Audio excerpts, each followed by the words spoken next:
दरअसल चुनाव देश दुनिया में कहीं भी हों और किसी भी तरह का हो, उन्हें समझने का सिर्फ एक जरिया होता है, चुनावी नंबर्स यानी आंकड़े। और जब बात दुनिया के सबसे बड़े चुनाव यानी भारत में लोकसभा इलेक्शंस की हो तो हर बार बनते बदलते आंकड़ों पर गौर करके ही देश और प्रदेश में चुनावी तस्वीर समझी जा सकती है।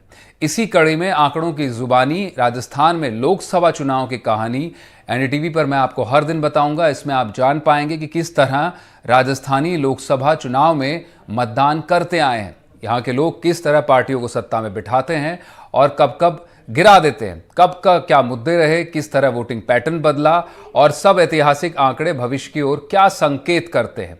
ये सब कुछ हर रोज आप इंटरैक्टिव ग्राफिक्स के जरिए सरल अंदाज में जान पाएंगे, ताकि आपको पता लगे कि राजस्थान में इस बार लोकसभा चुनाव में चुनावी रण में क्या होने वाला है। और साथ ही हर दिन आंकड़ों के जरिए एक बड़ा चुनावी सवाल भी होगा, जिसको हम एक्सपर्ट्स के जवाब के जरिए डिकोड करेंगे। सबसे पहले आप ग्राफिक्स पर नजर डाल लेते हैं। प्रदेश में बीजेपी कांग्रेस के बीच पिछले 5 चुनाव का सटीक विश्लेषण और क्या फाइट रही है, दोनों दलों की वोटर्स में कितनी पैठ बढ़ी है और कितनी घटी है, कैसे वोटिंग पैटर्न बदला है और सीटों का किस तरह से बदलाव आया है। आंकड़ों में छिपी हर चुनाव की कहानी होगी।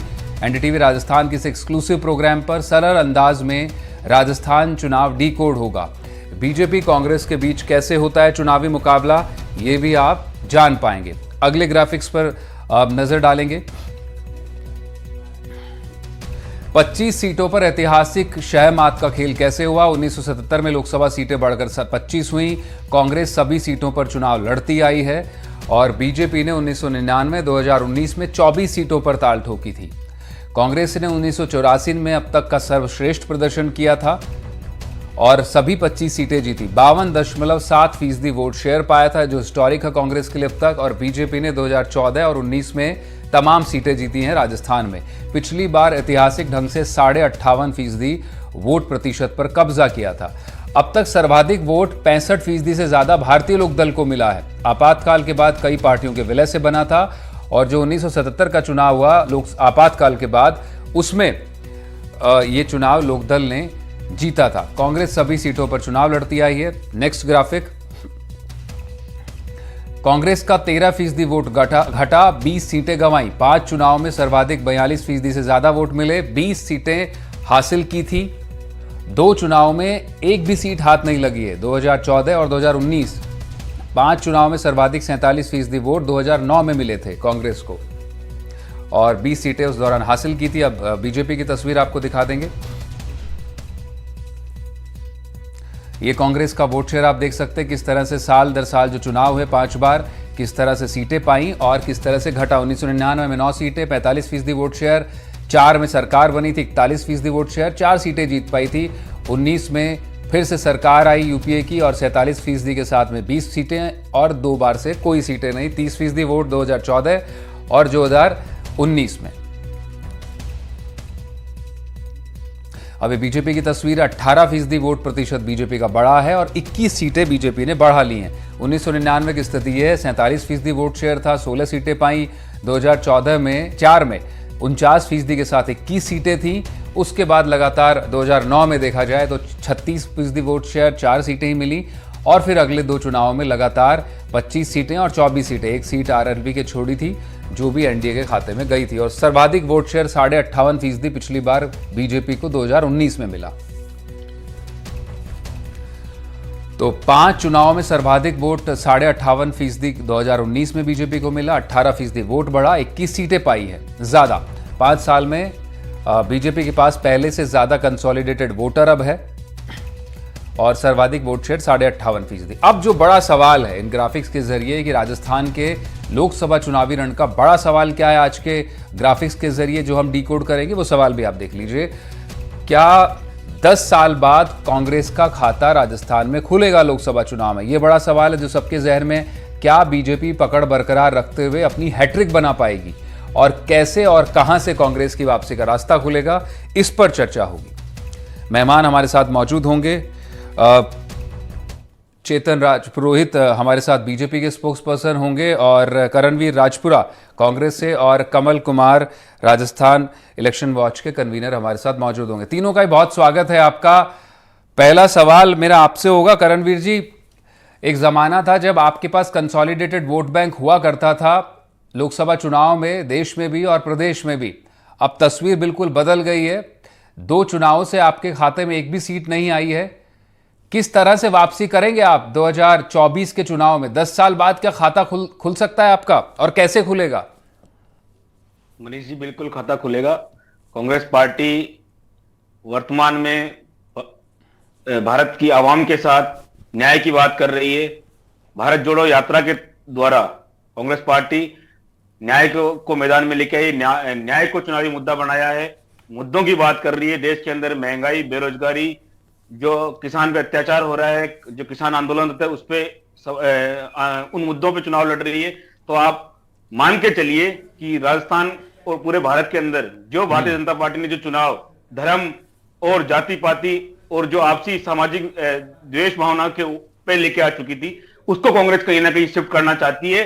देश के मुद्दों के ऊपर, चाहे वो बेरोजगारी का हो, चाहे वो अग्निवीर से जुड़ा हुआ रोजगार का मुद्दा हो, चाहे वो किसान आंदोलन हो, चाहे वो एमएसपी की बात हो, चाहे किसानों की आय दुगनी करने की बात हो, चाहे नारी के सम्मान की बात हो, तमाम तरह के 5 न्याय कांग्रेस पार्टी मैदान में लेकर आई है। युवा, नारी, किसान और हिस्सेदारी की बात कांग्रेस पार्टी कर रही है। और इसी के द्वारा जो आने वाला लोकसभा चुनाव है, उसके अंदर कांग्रेस पार्टी कहीं ना कहीं भारतीय जनता पार्टी की जो विरोधी और जो भारत को तोड़ने की राजनीति है, उसके विरोध में कांग्रेस पार्टी भारत को जोड़ने की बात करेगी और उसके साथ आने वाले आगामी चुनाव के अंदर मैदान में उतरेगी। जी मनीष जी। राजपुरा जी, क्योंकि बात अब नंबर्स की हो रही है, बेहतर होगा अगर हम फैक्चुअल बात करें। निश्चित रूप से पॉलिटिकल शोज होते हैं, उनमें मुद्दों की बात होती है, चुनाव जीतने को लेकर क्या मुद्दे हैं, ये भी जनता जानना चाहती है। इस शो में हम खासतौर पर बात करेंगे नंबर्स की।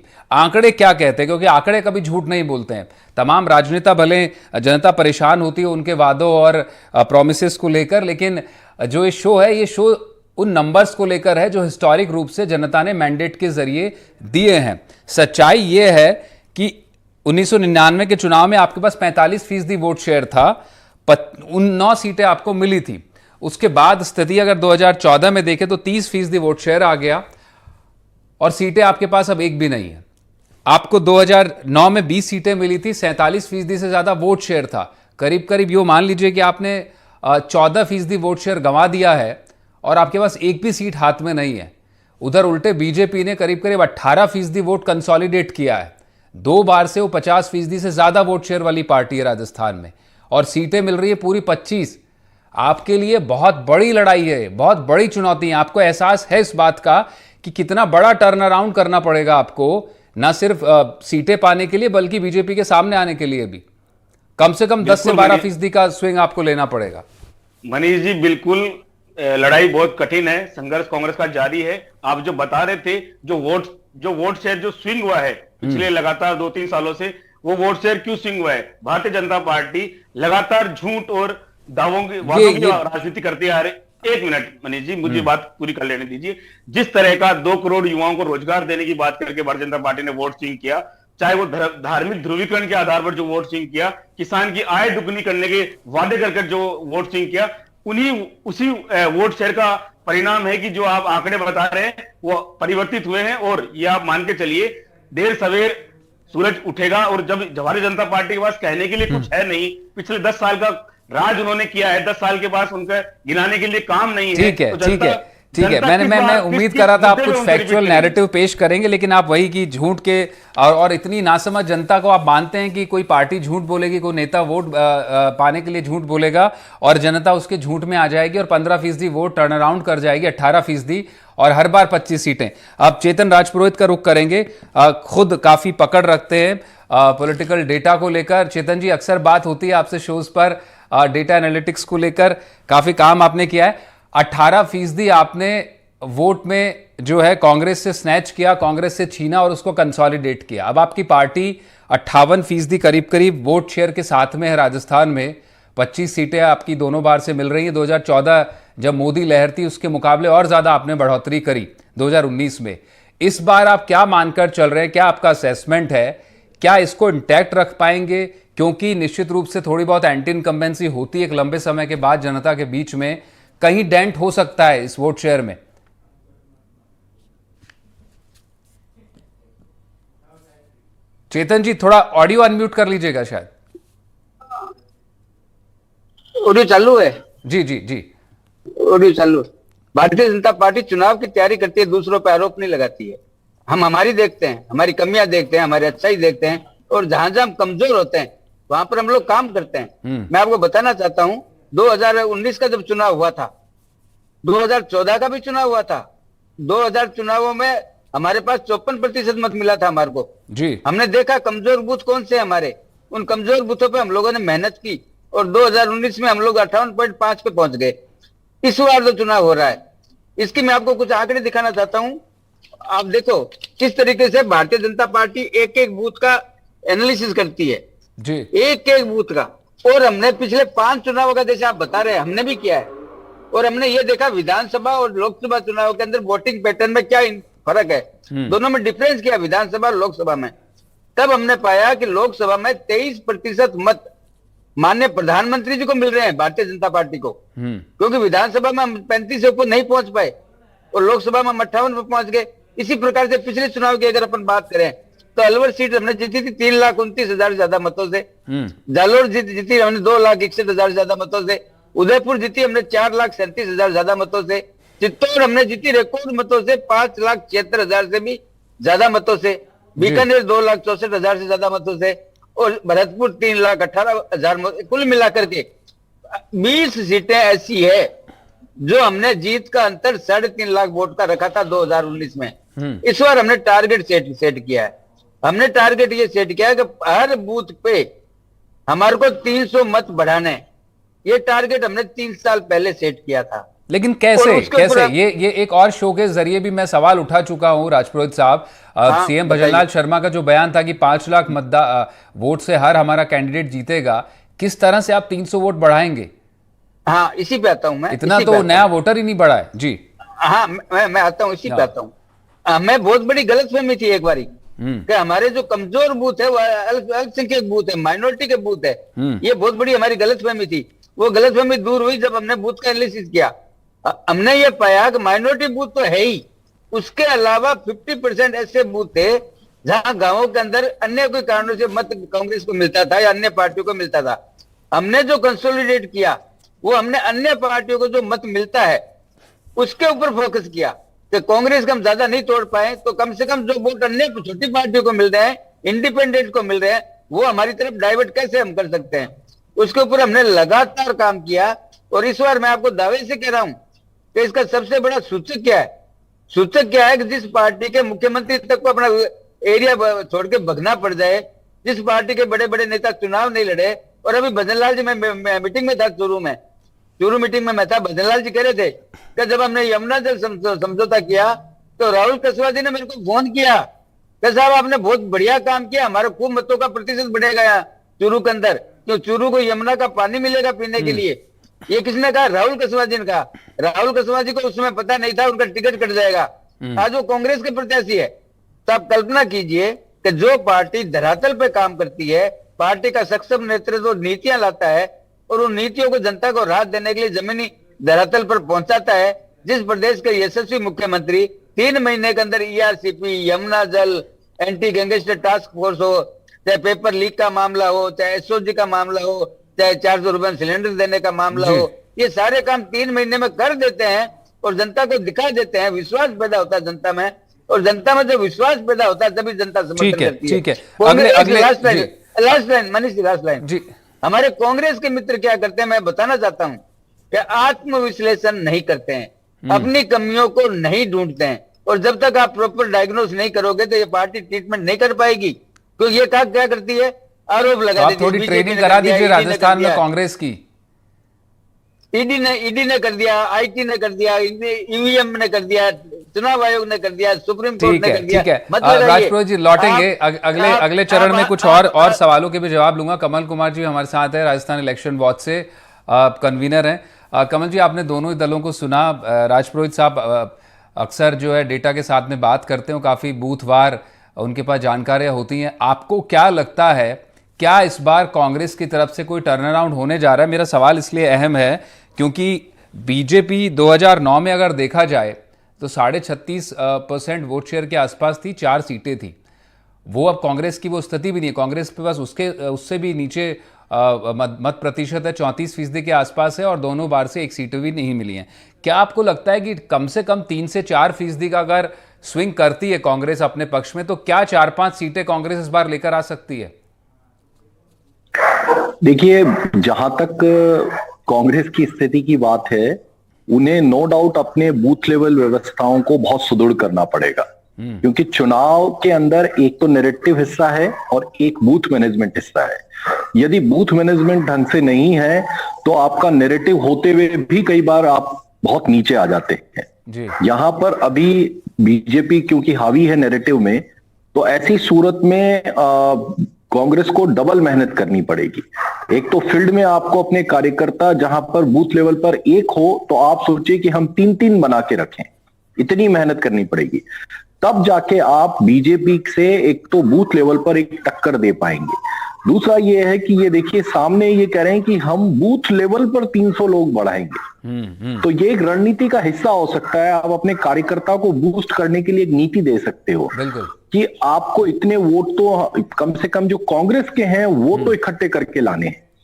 इवन ये सेग्रीगेट कर सकते हैं कि कुछ ऐसे वोटर्स हैं जो कि हैं कांग्रेस के लेकिन वोट देने नहीं जाते हैं, उनको मोटिवेट करके पोलिंग बूथ तक लेके आना है। अगर ये करने में वो संभव हो जाते हैं तो नो डाउट ये पहले से अपने वोटिंग परसेंटेज को बढ़ा सकते हैं जी। नहीं, लेकिन कमल साहब, एक बड़ा सवाल ये है कि जो बीजेपी कह रही है 370 वोट असल में कहा था, वो 370 के आंकड़े से जोड़कर, और सीएम ने कहा था कि 5 लाख अंतर से, 5 लाख वोटों के अंतर से हर कैंडिडेट हमारा जीत कर जाएगा। उस पर मैंने एक शो भी किया था। आप ये बताइए कि 300 वोट बढ़ाना, 51,000 से ज़्यादा बूथ है, करीब 52,000 बूथ हैं, क्या ये संभव है, या फिर एक टोकनिज्म है, या फिर एक मैसेजिंग है टू जस्ट अपने वोटर्स को सीधा मैसेज देने का कि जो कार्यकर्ता है पन्ना प्रमुख तक जो ये बात करते हैं, ताकि मोबिलाइज हों और कम से कम उसका 50% तक भी हासिल करें, तो बीजेपी ना सिर्फ वो वोट बैंक कंसोलिडेट कर पाएगी बल्कि उससे ज्यादा भी चली जाएगी। जो 60% के पास तो कोई जा नहीं पाएगा। आप बिल्कुल सही जगह पर ही बात कर रहे हैं। देखिए, कार्यकर्ता हो और फिर आपकी टीम हो, उसको हमेशा आपको टारगेट एक तरीके से ऐसा बांध के देना होता है जिससे कि वो हर समय हार्ड वर्किंग में लगा रहे। उसकी हार्ड वर्किंग में कमी नहीं आनी चाहिए। यदि उसकी हार्ड वर्किंग में कमी आ गई, वो ये सोच ले कि नहीं नहीं हम तो चुनाव वैसे ही जीत रहे हैं, जैसे बीजेपी का एक माहौल सा बना हुआ है। कई बार कांग्रेस के कार्यकर्ता भी कहीं कहीं देखने को मिलते हैं, वो कहते हैं नहीं नहीं ये चुनाव में तो बहुत ज्यादा कुछ है नहीं, क्योंकि हमारे बड़े बड़े नेता भी जो हैं वो चले गए अपनी अपनी सीट से, तो माहौल वैसे ही थोड़ा ठंडा है। लेकिन यहाँ बीजेपी ये कह रही है कि भैया ऐसे नहीं जीतने वाले हो आप, आपको 300 का टारगेट दे रहे हैं हम नए का, जो कि संभव ही नहीं है। लेकिन असंभव टारगेट देके उनसे अगर मान लीजिए वो 20% काम भी करा लेते हैं, 25% भी काम करा लेते हैं, तो वो बाजी जबरदस्त तरीके से, ऐतिहासिक तरीके से जीत के चले जाएंगे। तो मेरा कहने का तात्पर्य यही है कि जब आप रणनीति बना रहे हैं, क्योंकि आप रणनीति पे बात कर रहे हैं, इन्हीं पहलुओं पे ध्यान देना होगा कि हमारे कौन से वोटर्स हैं जिनको हम टच नहीं कर पा रहे हैं, उनको बूथ तक लाना, और साथ में कार्यकर्ताओं को ऐसा टास्क देना कि वो कम से कम ये है कि पुराने वोट परसेंट से आगे बढ़कर हम जाए। ये नहीं है कि बस हो जाएगा, हमने ये योजना दे दी, वो योजना कह दी। अभी तो ये योजनाओं पे तो अभी जनता कहां पर कितना बिलीव करेगी वो अपनी जगह पर है, लेकिन फील्ड में कौन कार्यकर्ता है वो ज्यादा इंपॉर्टेंट है। और वो इंपॉर्टेंट रणनीति के हिसाब से बहुत ज्यादा जरूरी है कि कोई भी टीम हो। यहाँ बीजेपी अपनी जो भी नैरेटिव दे रही है मोदी साहब के जरिए, वो एक हिस्सा है, लेकिन फील्ड में तो काम करने वाला कार्यकर्ता ही है, उसको टारगेट देना ही पड़ेगा। और टारगेट के साथ ही उसके साथ एक दबाव आएगा, और उस दबाव के साथ वो कहते हैं ना हार्ड वर्किंग करवानी भी पड़ती है कार्यकर्ता से। आपको कमल जी, आपको लगता है कि क्योंकि जो 2 बार के इलेक्शंस को अगर देखें, हालांकि एक तरफा रहे पूरी तरह से वोट शेयर के हिसाब से और सीटों के हिसाब से, थोड़ी बोरियत क्या टूट सकती है? क्या बीजेपी को एक नया रिकॉर्ड बना सकती है? जिस तरह से चेतन जी कह रहे हैं कि अब नया हमने लक्ष्य दे दिया 300 वोट बढ़ाने का। आपको लगता है कि इस बैरियर को, जो 60% का बैरियर है, क्या इसको भी बीजेपी तोड़कर जा सकती है ऊपर इस वोट शेयर में इस बार लोकसभा में? या फिर ये कंसोलिडेटेड है, या फिर कांग्रेस अगर चाहे कोई गठबंधन हो जाए या फिर कुछ सीटों पर चैलेंज करके बीजेपी को थोड़ी सेंधमारी कर सकती है? थोड़ा समाप्त करके बताइएगा। बिल्कुल, आपने कहा दो हिस्से हैं इसके। एक तो ये है कि अगर कांग्रेस जी, शायद आपका कनेक्शन फ्रीज हो गया, दोबारा लौटेंगे। मैं करणवीर आपसे जान लेता हूं, जो सवाल कमल से मैं पूछ रहा था, सबसे बड़ा सवाल यही होगा आपके लिए, चौतरफा चुनौतियां हैं। कैंडिडेट्स के चेहरे, बड़े चेहरे लेकर आना वो बड़ी चुनौती है, लगातार पार्टी में नेताओं का बीजेपी में जाना वो बड़ी चुनौती है, और जो नेता आपके साथ हैं उनमें संतोष, अलवर जैसी सीट पर, चूरू जैसी सीट पर जहाँ कैंडिडेट अनाउंस हो गए, और उसके साथ ही साथ मतदान का प्रतिशत फिर बढ़ाना उन सीटों पर जहां आप कोशिश कर रहे हैं कि सीटें आप अच्छे से कंटेस्ट कर सकते हैं बीजेपी के खिलाफ। आपको क्या लगता है, क्योंकि जिस तरह से चेतन जी बता रहे थे कि 23% वोट शेयर तो सीधा प्रधानमंत्री मोदी के नाम पे मिल जाता है, आपके यहाँ पे कौन है जो 23 नहीं, कम से कम 5 से 7% का भी आपको टर्न अराउंड करके दे दे इस इलेक्शन में? कोई एक चीज। मनीष जी, चेतन जी तो हवाई जुमलेबाजी कर रहे थे। नहीं, वो फैक्ट से बात रख रहे थे करणवीर, वो उनके पास डेटा है। इनके टारगेट जो भी है, जो बढ़ाने हैं, जो करने हैं, वो इनका संगठन के द्वारा इनको जारी हुए हैं, वो उससे मैं नहीं कर रहा था। पर वो इनके ख्वाबी पुलावी है कि 300 लोग एक बूथ पे जोड़ के इस तरह का वोट शेयर बढ़ा देंगे। आप देखिए मनीष जी, कांग्रेस पार्टी के अंदर जो कैंडिडेट चयन की प्रक्रिया चल रही है और जिस तरह का इंडिया गठबंधन के द्वारा कैंडिडेट का कोलिब्रेशन हो रहा है, निश्चित तौर से आप आने वाले समय देखिएगा कांग्रेस पार्टी जनता के बीच जाएगी और जिस तरह के वास्तविक मुद्दों की राजनीति होनी चाहिए उन मुद्दों पे जनता से वोट की अपील करेगी, और आने वाले समय में एक बेहतरीन माइंडसेट के साथ जनता।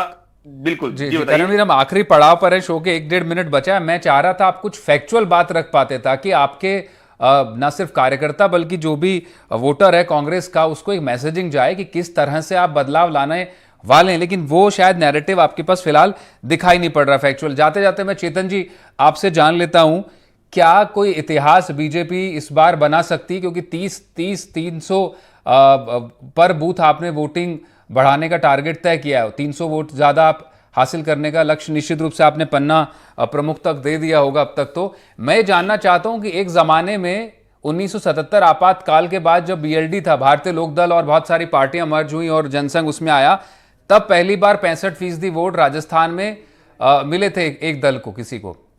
उसके बाद कभी 60% का आंकड़ा किसी पार्टी ने छुआ नहीं। 58, 58.5% पे आपकी पार्टी फिलहाल है। क्या आपको लगता है कि 60% के पार जाने वाली बीजेपी इस बार, या फिर आप इसको इंटैक्ट कर पाएंगे? मनीष जी, हम लोग अवाम बात नहीं करते। मैंने जो बूथों की बात की है ना, वो हमारे विधानसभा में 10,000 बूथ ऐसे थे हमारे पास जिनमें हम डी कैटेगरी में थे। डी कैटेगरी के बूथों को हमें सी में बदलना था, सी को हमें बी में बदलना था और ए को बढ़ाना था।